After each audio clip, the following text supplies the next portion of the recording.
Optreden in het loon van Glasnost en Perestroika. Dat die de Frieske band Weekend at Waikiki begin hier in 90. En hij 24 jaar zullen ze nou waarom. Maar als frontman jonger Thijs Helfrich. En hoe kun je toch een wetterbreiger te broeken het meestelijk lichaam beter begrijpen? Johannes Boonstra, directeur van Onderzoeksinstituut Wetsers, leidt het aan zijn uit. Goejoen, dit is Bient. In de nacht van Sneun op Sneun is er historisch kreun. Toch 6 Nederlandse turners.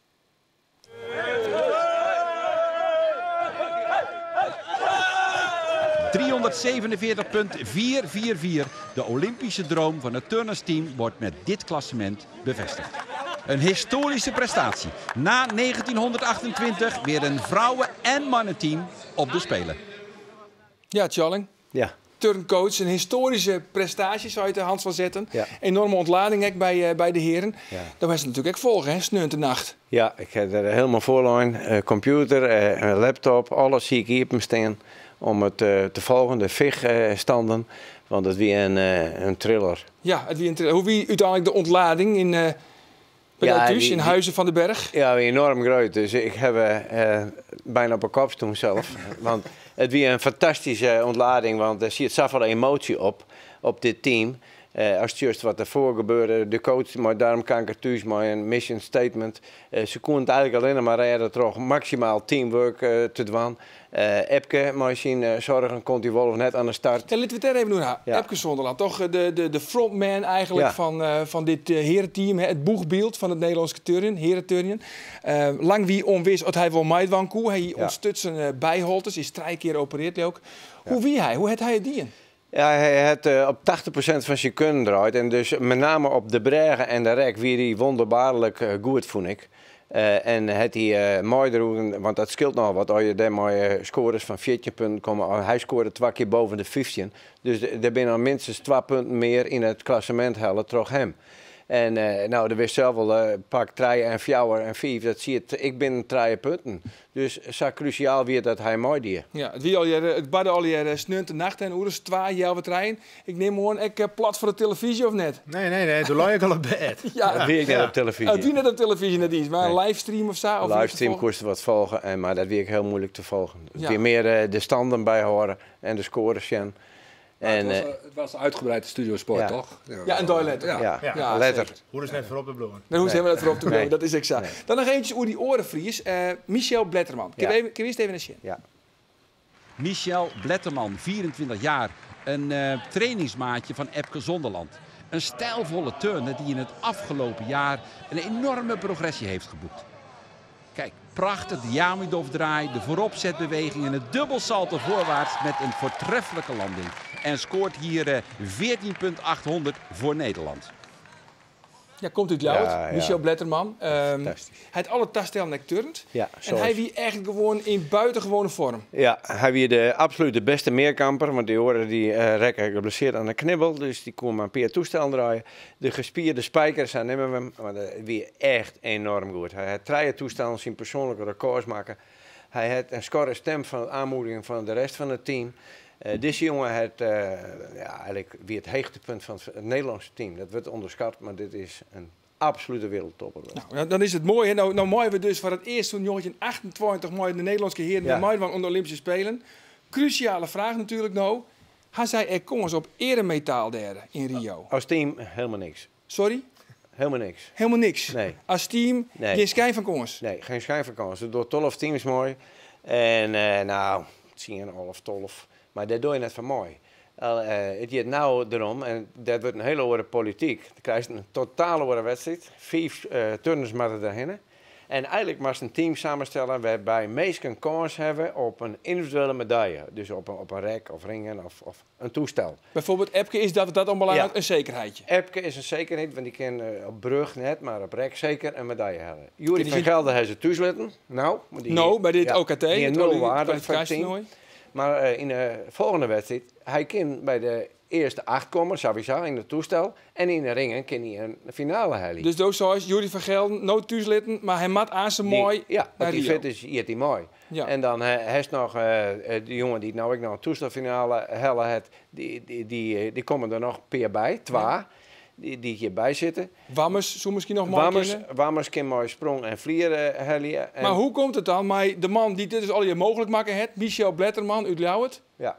gaat die wel mooi? Ik hoop dat Michel Bletterman als 5e turner, allround, de beste allround turner, gewoon mooi in kan. Maar de plak 5 van het team wordt een enorme strijd.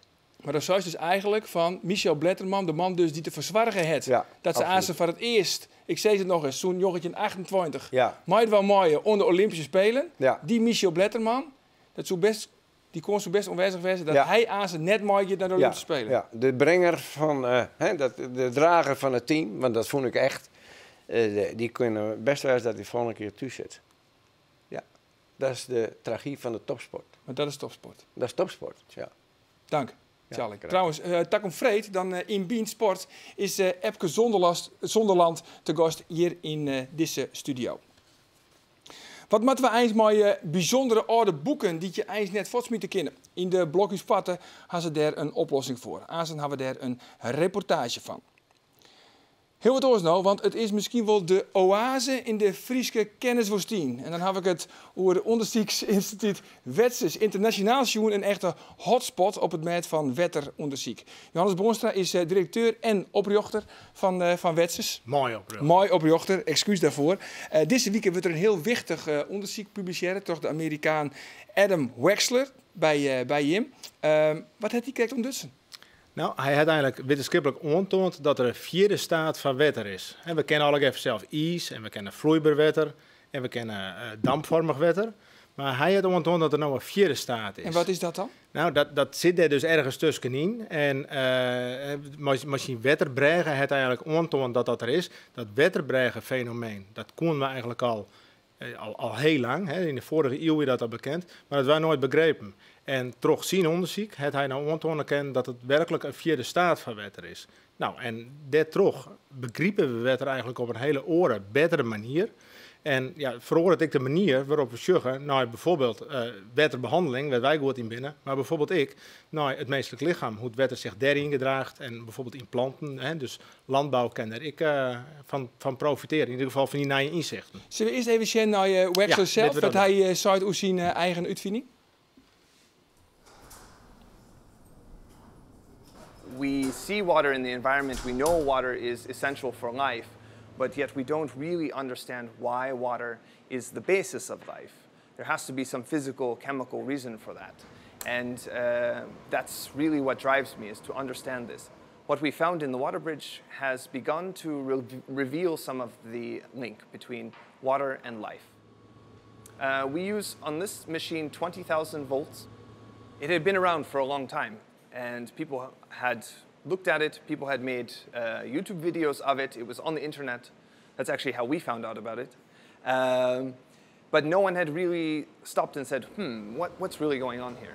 And then at the same time, Wetsis heard about the water bridge and learned about the research and decided that this was something really worth bringing here to Leeuwarden. It's a bit like ice, it's a bit like gas, it's a bit like the liquid, whatever that is, but more importantly, it seems to be similar to the water that's in our own bodies. Medicine is limited by what we know about biology. And for all the work that we've done, we can only right now observe parts of the cells. So we can see the proteins, we can see the genetic material, the DNA, we can see our chromosomes, but we can't see the water molecules. A healthy human being versus a sick human being, their organism works differently. And if we can understand at the most fundamental level how health really operates, we can do so much more to make more effective medicines, to make more effective treatments, and to improve our diagnostics. Ja, bizar eigenlijk om te zien. Heel mooi eigenlijk, Ja. hoe dat dan ertussen zit. En dit is dus uniek en dit is vooral dus heel erg belangrijk. Want nogmaals, die wetterbreg is net uniek, maar wel dat het dus die 4e staat dus van wetter. Dat we begrijpen hoe het kan. Hè? En wat er nou bad in die wetterbregen. En ja, wat Adam ik al onjoeg, er binnen sterke aanwijzingen dat het wetter in ons lief eigenlijk ook in die vierde staat is. Maar we hebben het altijd besjoen vanuit de biologie, van dat het gewoon in de normale staat is, van zodat het wetter hier in het bekerke zit. Ja. Maar wat kun je daar dan mooi, als je dat weet? Dat verhoort eigenlijk het gen naar de processen en het begrijpen van de biologische processen. Wat natuurlijk de medische staf doet, maar net alleen in de medische biologie, maar ook in de biotechnologie en eigenlijk iedereen die met biologie bezig is, die beschut eigenlijk naar die processen vanuit het standaard wetterprincipe. Maar als het dus vanuit het vierde staatwetter, dan hielden er dus oren wetten. En dan kun ik beter begrijpen wat er nou eigenlijk bad. Nou, het verhoort in ieder geval de hele manier waarop als wetteronderzoek schenkest. En dat kan dus hele grote gevolgen hebben. En er zijn heel soort bedroegen, die vinden het tegen nieuwsgierig. Want bij wetsers doen we niks. Als er geen bedroegen binnen die zitten, dat is interessant. Daar betaal je wij op mij. Want bedroegen betaal je bij een groot part van het onderzoeksbudget. En er zijn heel soort commerciële bedroegen en drinkwetterbedroegen die je graag meer van weten willen. Want wetter en zons, die hebben natuurlijk onlosmakelijk met elkaar te krijgen. En dat vierde staatwetter, dat kinst ik maatje op het lab. En stel nou dat het zo is, want dat moet allemaal nog gewoon worden, maar dat het wetter in ons lief ook vierde staatwetter is. En als het dan drinken zou, dan zou dat misschien direct al een gezondheidseffect herkennen. Los van medicijn, wat dan ik. Ja. En als ik bedenk dat in gewassen het wetter heegst waarschijnlijk ook in die vierde staat zit, dan we zitten natuurlijk nog een mooie uitdaging op de wereld om voldoende voedsel te produceren voor de steeds groeiende wereldbevolking. Als je beter begrijpt hoe die processen in de plant werken en als je dus maar vierde staatwetter daar wellicht iets beïnvloeden kan dat dramatisch positieve gevolgen hebben. Ja. Maar als je nou fantaseren, dit is natuurlijk uniek en dan komt iemand dus bij Jim daarachter, dit onderzoek, en dan zit er een Nobelprijs in eigenlijk? Ik zit niet in het comité, maar ik vind persoonlijk wel dat dit wel een Nobelprijs wordt. Ja, toch? maar ik ken de criteria niet helemaal. Maar het zou wel mooi wezen dat er een Nobelprijs naar Lauwert gaat. Dus in die zin, wist. Ja, natuurlijk. We bepalen hier aan deze tafel ja. En we zitten dan bijvoorbeeld naar de sport. Want wij broeken een sporter die maar 3 liter wetter broeken. Ja. Een hele hoop sporten hebben altijd te maken met de wetterstroom in het lichaam. Denk maar aan hamstringblessures, kramp. Ja. Hoe kunnen we bij hem te lonen om dat op te lossen? Nou ja, wij zijn vooral een wettertechnologie-instituut en wij zijn geen medici. En dat moet natuurlijk nog wel verder uitzocht worden. Maar ja, wat krijg ik altijd zei is dat het wetter in ons lief via de staatwetter is, dan zou het bijvoorbeeld toch alleen nog al het drinken van via de staatwetter, zou dat misschien een effect herkennen. Ja, dat moet natuurlijk ook nog wel verder uitzocht worden. We hebben nou vastgesteld, en Adam promoveert morgen op dit onderwerp, Jerry Lauwert. We hebben nou vastgesteld dat er via de staatwetter bestiert en hoe je dat maatje kennen en dat is ook reproduceerbaar. En nou is de volgende stap, wat ken je nou allemaal? Ja, en die mogelijkheden die binnen eigenlijk legio, maar aan de andere kant is het direct heel moeilijk om dat heel concreet te maken. Dat is nou eigenlijk de volgende fase. Dat wil ik graag weten. De manier van denken over wetter en hoe het meestal lief in relatie tot wetter, die is je mooi verloren. En nu begint eigenlijk het proces van, wat doen we daar nou mooi? Ja. Helder. Zo helder als wetter. Nou. Dank. Wetterkringen in oude boeken of smarrige skiemels tussen de bladzijden. Deze konden. Maar gelukkig is er wat alweer weer uit te krijgen. Want in deze riegen van deze weken tjoenen Fjouwer Friesen historisch werk weer om te pareltjes.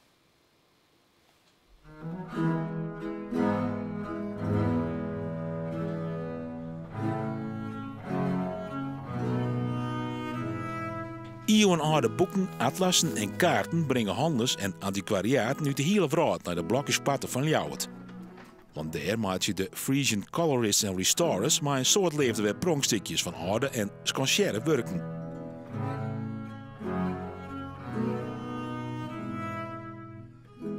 Nou, dit is een boek uit de 16e eeuw. En dit zijn dan boeken die wij hier dan binnenkrijgen. En zoals je hem ziet, is het ziet er eigenlijk heel slecht uit. Er zitten rare vlekken in.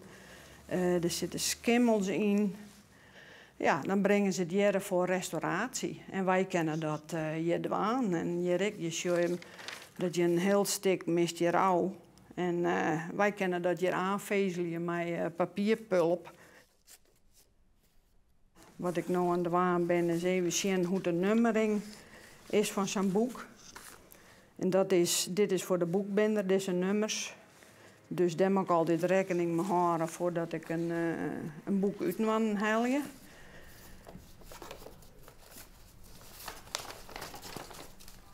Als je niks aan dienen wordt, dan verpulvert dat en dan, ja, dan is het voort. En wat ik je mooi aan vind, is ja, het behoud van het oude boek. En je krijgt eigenlijk altijd verschillende boeken. Kom je in de mooiste exemplaren, justeren. En dat kan atlassen wezen, sjerkenboeken, perkamentenboeken. Ik heel mooi, just ik net heel volle meer. Maar dat is heel mooi om daarmee te werken, ja. Ja.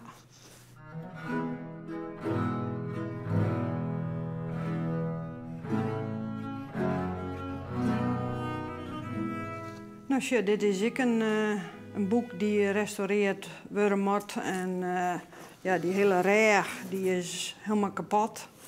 En het leer valt er haast uit. Het is een boek uit 1992. Dit moet ik dus weer zien te herstellen. Ja, prachtig beschouwen en prachtig mooi kleuren. In jouw lied kwam ik altijd toch dat je dit werk doen. Nee. Ik heb altijd wel iets met boeken, maar net het idee om daar ooit iets mee te doen. Ik ben ooit begonnen op kantoor, heel wat oors. En ik had toen een beroepentest gedaan bij het arbeidsbureau. En dan kwam ik het grafische vak eruit. Toen kwam ik bij een bedrijf in het Jereveen. Koek terug en daar hingen ze een boekbinderij. En nou, dat vond ik toch wel zo mooi. Er gingen complete oude boeken daar het water in. Nou, dat heb ik nog nooit gezien. Dus en dat vond ik toen zo prachtig. En dat wil ik leren. Ja, en in die 2 maanden trouwens kun je zien hoe je nou krijgt 's morgens uit oude boeken wasje kennen. Heel wat oors nou, want de Frieske band Weekend at Waikiki die in 1991 als een van de allereerste westerse bands op tournee terug de Sovjet-Unie. 6 weken lang reizigen de band op de versmarrige rivier de Wolga. En nu, 24 jaar later, gaan ze weer waarom. Hij is heel Fries jongen van de band van Weekend at Waikiki. Ja. Lees nou eens uit, hoe komt een Frieske band in de Sovjet-Unie te lonen in 1991? Nou, eigenlijk was het heel simpel. Ons management die had Russische bands hier naar Friesland gehaald en naar Nederland. En dat was toen heel bijzonder. Een band als Televisor, die kwamen ook echt op televisie, want dat ze hier kwamen. En eigenlijk was het in zekere zin een cadeautje terug. Van de jongens die hadden hier prima tijd gehad. Het ging ook vooral om harde valuta, dat ze dat hier konden verdienen. En toen mochten wij een keertje, we zijn er een paar keer geweest, maar dit was dan de grote reis, maar mochten wij dat eens meemaken in Rusland. En zo zijn we er eigenlijk gekomen. Via ons management heeft dat geregeld, Jan de Boom en Arina. En zo zijn we naar Rusland gegaan. Zullen we zien hoe dat eruit ziet? Ja, prima.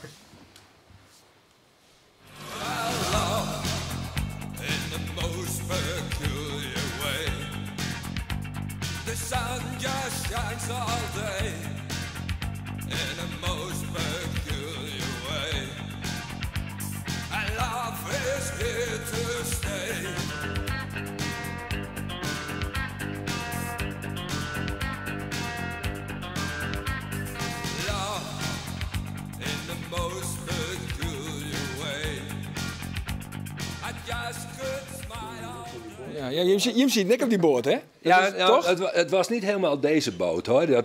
Dit heet een draag. Dan was je er heel snel klaar mee. Ja. Alhoewel het een heel eind is op de Wolga. En dit was een draagvleugelboot. Nou, wij zaten meer een beetje wat je vroeger de loveboot noemde. Zo'n grote witte boot die daar traag over de Wolga gingen. Ja, maar die concert, want wie nek een plak en niet te lang oorzonderen waren eigenlijk, hè? Hoe is het dan om daar als Westerling te wezen? Nou ja, kun je bijna niet voorstellen. Heel bijzonder. Wij kwamen daar dan aan en er waren hele beroemde bands eigenlijk aan boord, Russische bands. En toch kwamen we bij sommige steden en dan stond daar een orkest al klaar en de burgemeester met bloemen. Want dan waren we de eerste Westerlingen die daar sinds ja, dat had 20 of 25 jaar geleden waren daar ooit eens wat Italianen geweest die daar de Lada gingen maken. Ja. En daar kwam Weekend at Waikiki uit Friesland kwam aan. Dus dat was heel bijzonder. Ja, want het is in december 91 is de Sovjet-Unie ontboen eigenlijk. Hè? En wij zaten de krek voor. De krek voor en het was, we hebben nog de Stalin-beelden gezien. Volgens mij staan die er trouwens nog steeds. En echt nog het oude... Ja, Sovjet, want we zaten ook in wat je dan noemt het militair-industrieel complex. Hè, het bepaald gedeelte van Rusland waar eigenlijk überhaupt geen Westelingen mogen komen. En daar gaat die Wolga gewoon, die trekt zich daar niks van aan. Dus die gaat er dwars doorheen. Ja. En wij dus ook. Ja. En want het milieu, dat wie ik een reden dat je hem de wien, hè? Ja. Want wie het echt zo versmargen daar al in? Nou ja... Ja, ook dat is er iets van, als je dat nu zou zien, dan zou gelijk alle alarmbellen gaan klinken. Wat heb je al eerst, jongen? Ja, de stereotype dingen dat je langs de rivier en dat je een smeerpijp ziet waar je makkelijk in kunt staan. Hè, en dan 3 naast elkaar en waar de hele dag alleen maar rotzooi de rivier in gaat. Of dat we, met bussen deden we dan ook wel kleine excursies aan land om dat eens te zien. En dan stapte je buiten en binnen een kwartier had iedereen hoofdpijn. Omdat het toch gewoon heel smerig was. En jullie boot die loste niet langzaam op in de rivier? Nee. Je zag in het begin van het filmpje wat je net zag je mijn jongere broer ook die nog gewoon in de Wolga ging en zwemmen. Ja, zwemmen. Toch gewoon proberen. En mensen eten de vis die eruit komt en... Dat koe al hier dan wel. Maar nog even naar die concerten. Want hoe winnen die concerten dan? Hoe winnen die omstandigheden? Ja, spectaculair natuurlijk. Je moet je voorstellen, wij waren natuurlijk wij hoorden bij de Friese Bries toen in die tijd. En wij speelden hier in Nederland heel veel. Hè. We waren daar elke week mee bezig. Maar dat was altijd voor 100 man, 200 man, soms dus wat meer. Soms want Junkie XL, die maken echt deel uit van Waikiki. Toen trok hij nog niet de extra mensen. Oh, toen nog niet. Nee. Nu wel, dat zou heel bijzonder zijn, maar toen nog niet. Maar toen vanuit die sfeer, en we hadden wel eens in Paradiso gespeeld en we deden best wel bijzondere dingen. En toen gingen we in één keer naar Rusland en dan speelden we voor 10.000, 20.000 man. En wij waren ook iets bijzonders, want wij kwamen uit het Westen. En het maakte er niet zoveel uit of Billy Joel daar nou die de avond van tevoren gespeeld had. En dan kwam Weekend at Waikiki en voor hun was dat hetzelfde. En wij hebben daar aangenaam van genoten. En dansen die lui ook? Erbij? Of dat zag je net ook. Net als hier. Hè. Dus, dat doen ze niet anders. Dus je kreeg ze nou in beweging ook? Ja, makkelijk. En dat contact met die lui, ik denk dat ze geen woord... Nee, Engels een beetje. En je moet je voorstellen, popmuziek was toen in die tijd toch eigenlijk ook wel een... Ja, klinkt een beetje raar, maar daar had niet iedereen tijd voor. Dus de mensen die er tijd voor hadden over het algemeen wat meer gestudeerd en spraken ook wel aardig Engels. Hoor. Dus dat was... Het was wat dat betreft toch bijna een elitair gebeuren. Hè? Normaal gesproken zorg je daar voor je dagelijks bestaan. En er waren maar een paar mensen die zich ook met muziek dat konden doen. Maar die mensen waren heel bedreven en dat merk je nog. Want we hebben eigenlijk juist door internet en door Facebook en dergelijke weer heel veel contact met die mensen, al sinds jaren weer. Ja, want Jim gaat nou echt weer waarom. Taco Simmer gaat weer waarom bij het Clearwater Rock Festival. Ja. En, waarom ga je maar weer waarom? Nou, omdat we gevraagd zijn. Oh, weer hetzelfde. Kijk, en dan was zoiets van... eigenlijk zijn we er toen geweest en hebben we gedacht van... we hebben niet genoeg gezien, niet genoeg opgelet. Nee. Hè, want we gingen voor de muziek. En nu zeg je van... ik wil dat nog heel graag weer een keertje zien. En ik wil ook heel graag die mensen wel weer een keer ontmoeten... die we daar toen hebben leren kennen... En je bent als rocksterren wil je hem eraan ja, ik weet niet of dat nu dat weer zo gaat. Maar dat kunnen we publiek wezen. Toen waren we ook natuurlijk wat ambitieuzer. Ik bedoel, we waren 25 jaar jonger. En ik ben nu natuurlijk nog hartstikke jong, maar toen helemaal. Ja. En toen had je ook allerlei ambities. Wij zijn allemaal als Waikiki prima terechtgekomen. We bestaan ook nog steeds als band. We maken ook nog elke week muziek.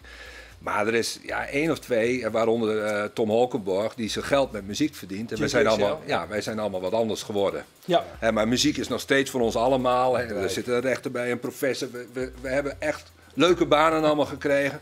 Maar muziek is eigenlijk allemaal nog steeds het allerbelangrijkste. Ja, het Clearwater Rock Festival, dat is in juni? Ja, eind juli. We gaan, ik geloof ergens 25 juli gaan we met een toepeljef, dat weten die jongens nog niet, maar dat gaat gebeuren jongens, gaan we die kant op. En dan vliegen we daar naartoe. Dan moeten we van Moskou nog een keer naar Nizhny Novgorod, de vierde plek in de Sovjet-Unie, wat vroeger Gorky heette. En daar geven we een groot concert midden in de stad.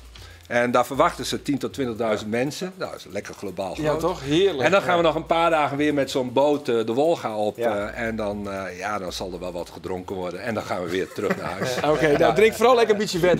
Dat zou je vast wel wezen. Net niet de Wolga. Nee, dat zou ik niet doen. Nee. Heren, tegen Tank en Safia, nou daar is het Friesgenijs in Joert. En vanavond nog een hele gezellige joen. Dag.